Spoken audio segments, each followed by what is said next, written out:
The left and the right. These terms originated during the French Revolution, where people who were in support of the king would sit on his right, and people who opposed the king would sit on his left. Over the years, these terms have stayed the same, but what each side means has actually evolved and changed. In modern times, we call this a political spectrum, and oftentimes there is a center added as well. But it's important to recognize that there isn't one standard political spectrum that everyone agrees on. Different people have different opinions about where certain political parties and political ideologies fall on this spectrum. And because people have different opinions, they will undoubtedly disagree and even argue about them.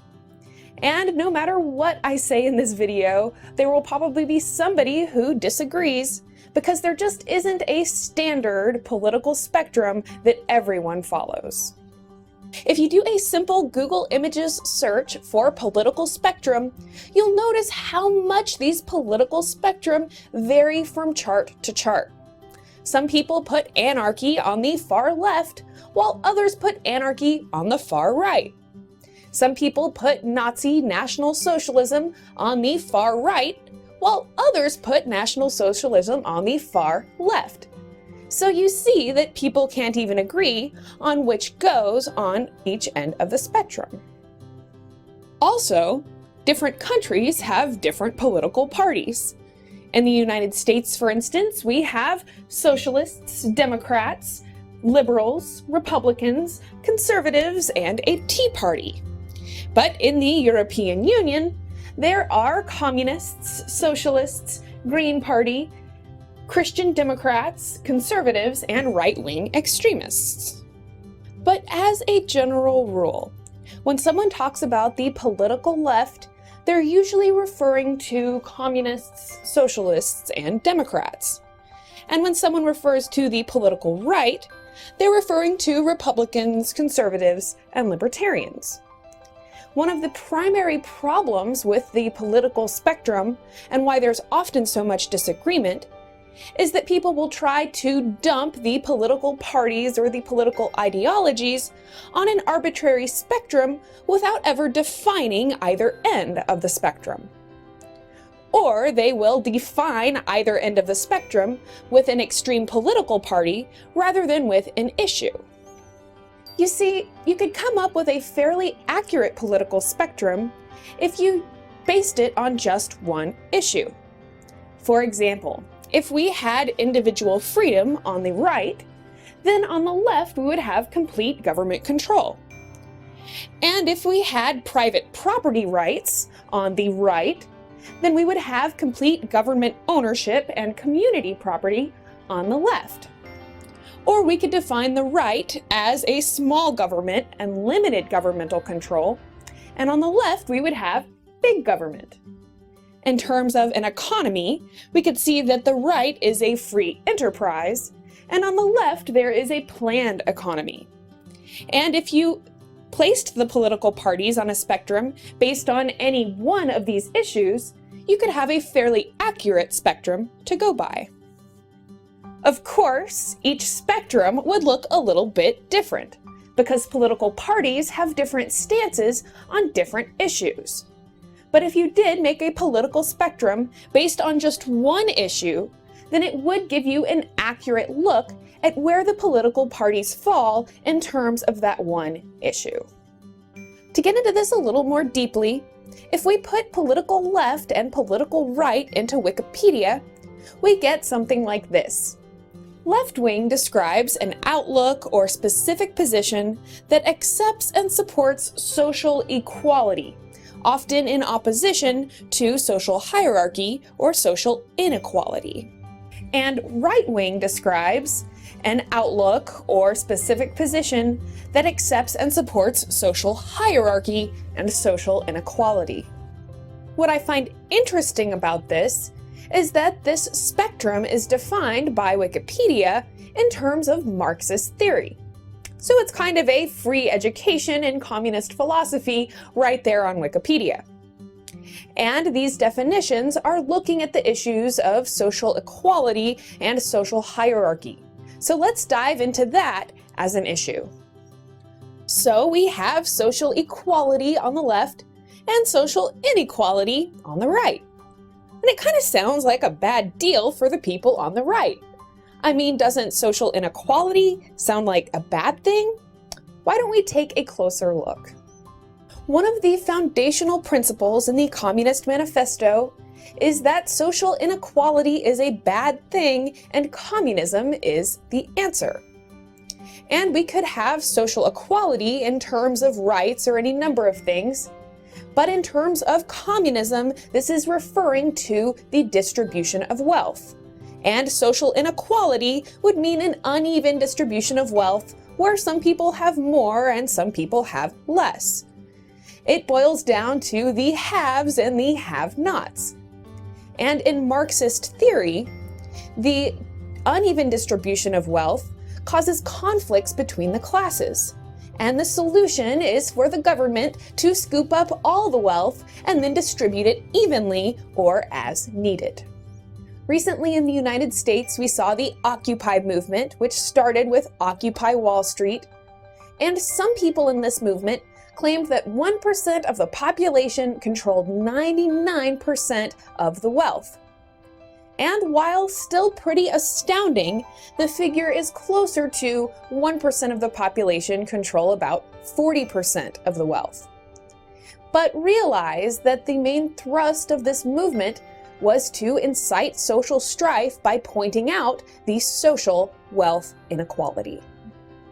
In contrast, the political right is largely based on the founding fathers of the United States and on British philosopher John Locke's idea of natural rights. You know, the inalienable rights to life, liberty, and property. That by natural law, we all have ownership of our work, and there will probably be some inequality between different people, because each person's wealth is based on his own personal production. It basically states that each person has ownership of that which they create and the freedom to exchange it and trade it as they please. And if we look in the real universe to see what's natural, we can see that inequality is pretty natural.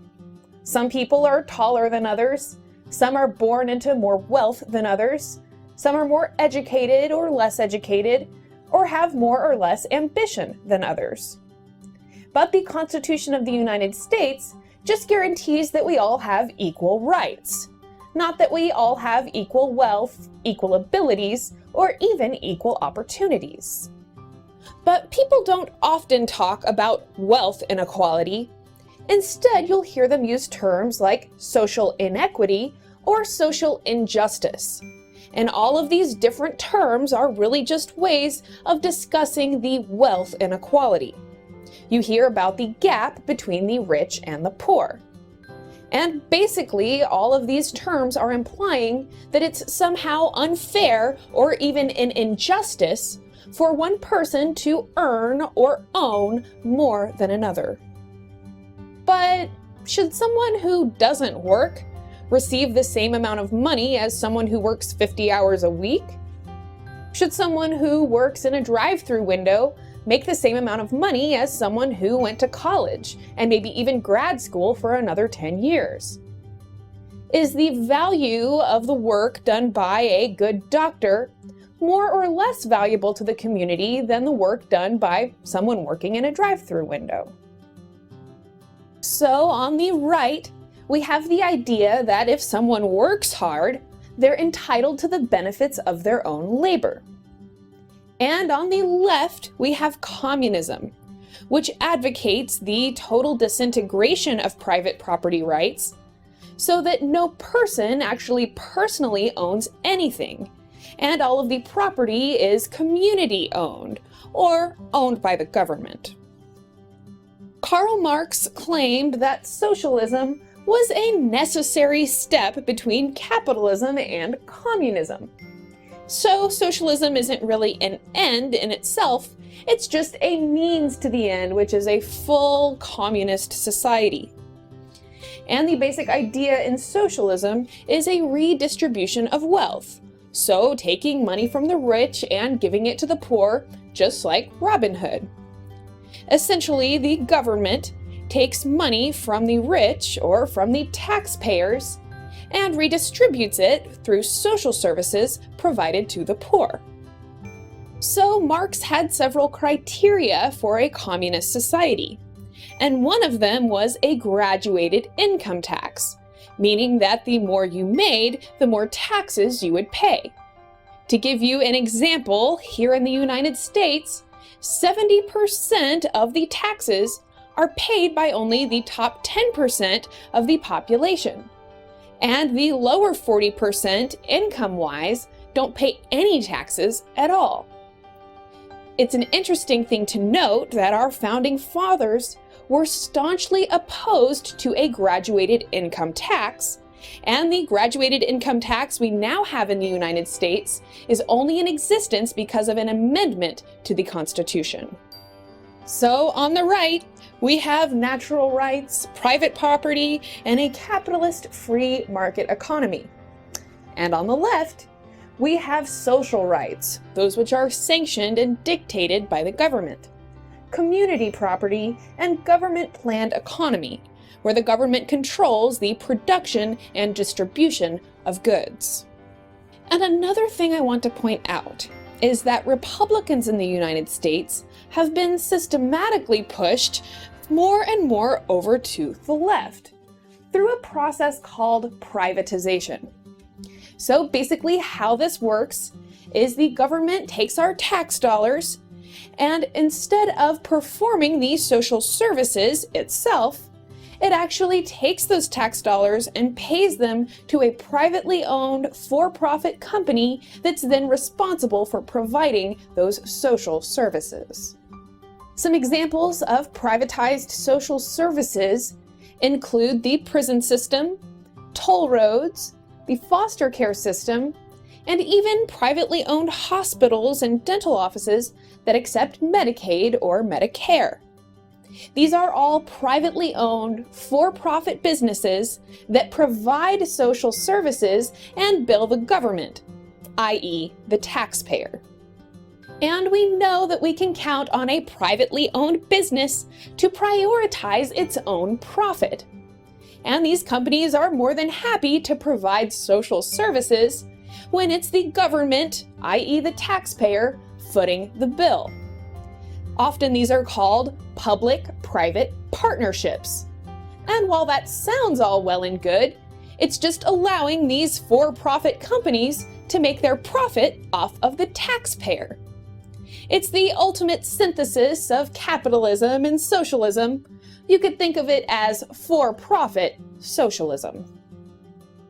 So now that the free enterprise privately owned companies can actually make a profit by providing social services, it's somewhat pushed the private sector and even the Republican Party farther and farther left. Let's be honest, we've all heard of it. The political spectrum. It sounds almost as strange as it is to comprehend. Most of us have a general idea of how it goes. Socialist to the left, fascist to the right. It's as if we had many people and we just didn't know how to put them in order, so we decided to classify them and put them into boxes. However, it's quite obvious to most people that we aren't so easily put into such boxes. So how exactly does the political spectrum work? First of all, how do we acquire such political beliefs? Also known as political socialization, it's much more complex than we may actually think. A variety of factors can affect our political socialization. The first and most important factor is family. Though it is not always the case, it is very likely that the way that your family engages in political discourse will at least somewhat resemble the way you do. Other factors include your gender, race, economic standing, and residence. Although this list is by no means comprehensive, it also does show that we acquire our political beliefs in a multitude of ways, and the things that affect us most will be most likely to likewise affect our political socialization and identification. I think we're ready to start. To start, we should do what we do best. Blame another country, in this case, the French. However, this time we actually have a reason to. The entire idea of political right and left wings was actually due to the original seating of the French Parliament in 1789 to 1799. The aristocracy had to the right and the commoners to the left. Thus, the right generally stood for more royalistic ideas and the left stood for more social reform and civil liberties. Our society has changed much since that time. However, the spectrum still stands. In the United States, the Democratic Party is generally considered to the left, while the Republicans stand to the right. The left is generally considered to be more supportive of governmental control on corporations and social reform. The right tends to have the characteristics of focus on personal freedoms and more laissez-faire form of economics. There comes an immediate problem here. What happens if you don't want social reform, but you want governmental control on corporations? What if you do want social reform, but you don't want governmental control on corporations? Are those two categories mutually exclusive?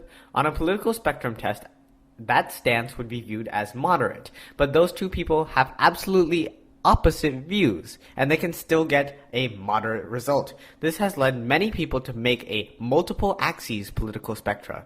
Many of these are rotations of one another, mostly emphasizing on the separation between social and economic views.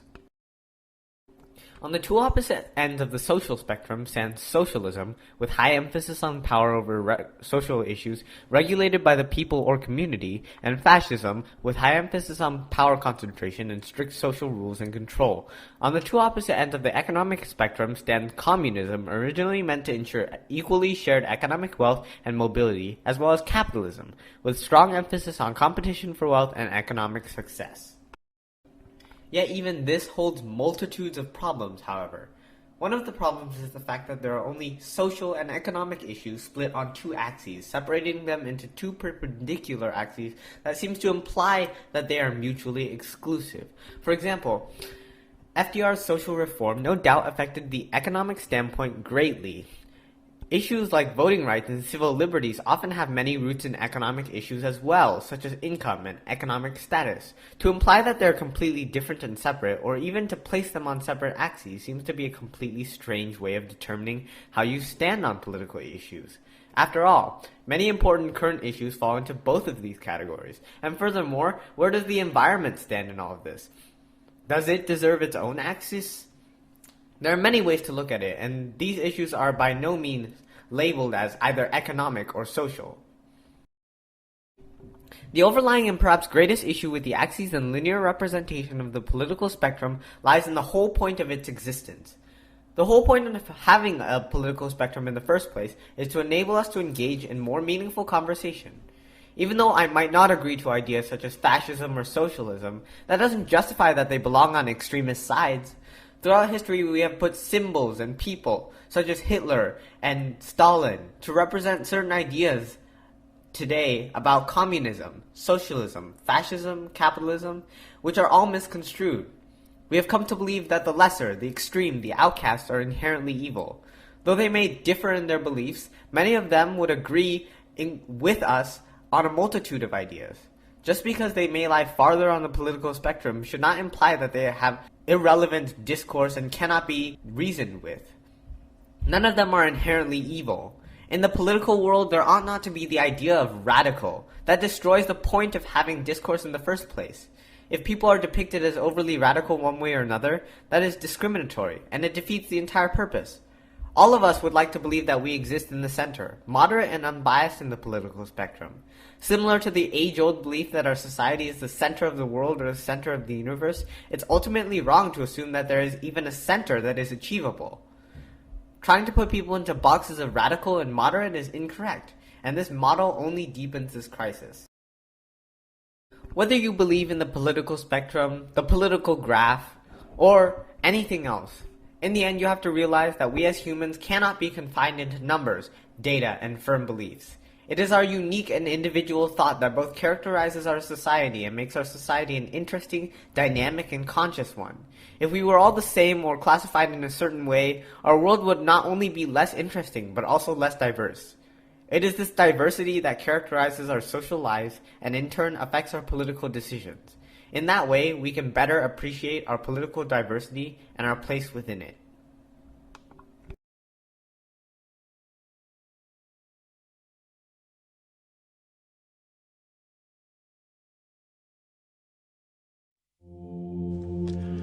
When Benjamin Franklin exited the Constitutional Convention, he was asked by a woman, "Sir, what have you given us?"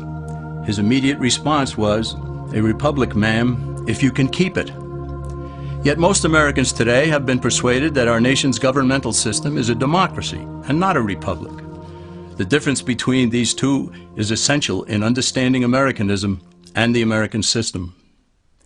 Before we discuss political systems, however, it's helpful to address the confusion that has been spread about the political spectrum. Many have been led to believe that the political spectrum places groups such as communists on the far left, fascists or dictators on the far right, and political moderates or centrists in the middle. However, a more accurate political spectrum will show government having zero power on the far right to having 100% power on the far left. At the extreme right, there is no government. The extreme left features total government under such labels as communism, socialism, Nazism, fascism, princes, potentates, dictators, kings, any form of total government. Those who claim that Nazis and fascists are right-wing never define their terms. This amounts to spreading confusion. Toward the middle of the political spectrum can be found the type of government limited to its proper role of protecting the rights of the people. That's where the Constitution of the United States is. Those who advocate such a form of government are really constitutional moderates. So let's analyze the basic forms of government. They are monarchy or dictatorship ruled by one, oligarchy ruled by a few, democracy ruled by a majority, republic ruled by law, and anarchy, which is ruled by no one. In discussing these five, we'll see that they can be narrowed down to even fewer. Looking first at monarchy or dictatorship, this form of government doesn't really exist in the practical sense. It's always a group that puts one of its members up front. A king has his council of nobles or earls, and every dictator has his bureaucrats or commissars, the men behind the scenes. This isn't ruled by one, even though one person may be the visible leader. It's ruled by a group. So let's eliminate monarchy, dictatorship, because it never truly exists.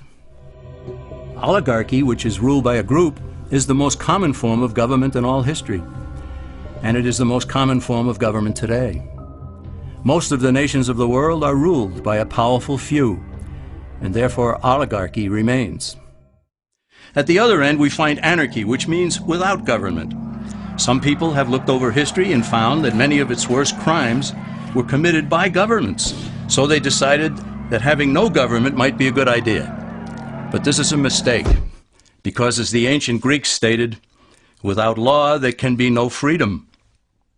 Our founding fathers agreed and held that some amount of government is a necessary force in any civilized, orderly society. In a state of anarchy, however, everyone has to guard life, liberty, and property, and the lives of family members.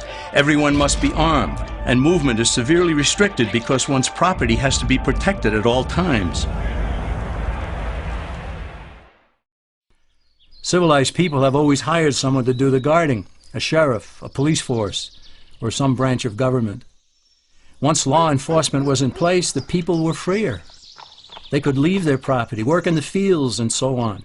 In short, the proper amount of government makes everyone freer.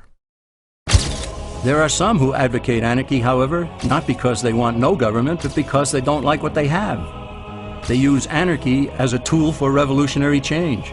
The condition of anarchy is very much like a vacuum where something rushes in to fill it. These calculating anarchists work to break down the existing government with rioting, killing, looting, and terrorism.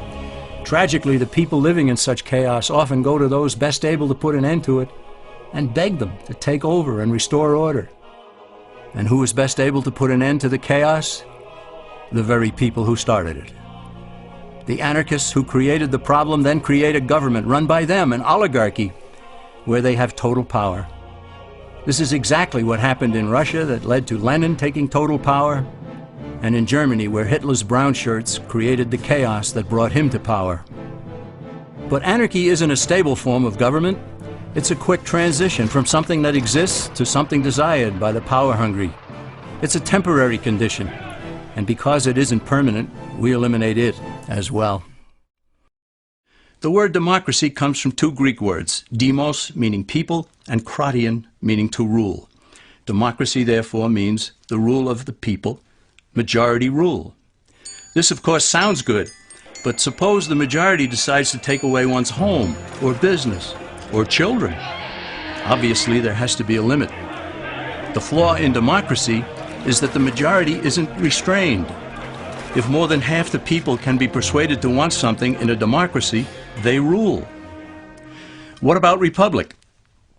Well, that comes from the Latin, res meaning thing, and publica meaning public. It means the public thing, the law. A true republic is one where the government is limited by law, leaving the people alone. America's founders had a clean slate to write on. They could have set up an oligarchy. In fact, there were some who wanted George Washington to be their king. But the founding fathers knew history, and they chose to give us the rule of law in a republic, not the rule of a majority in a democracy. Why?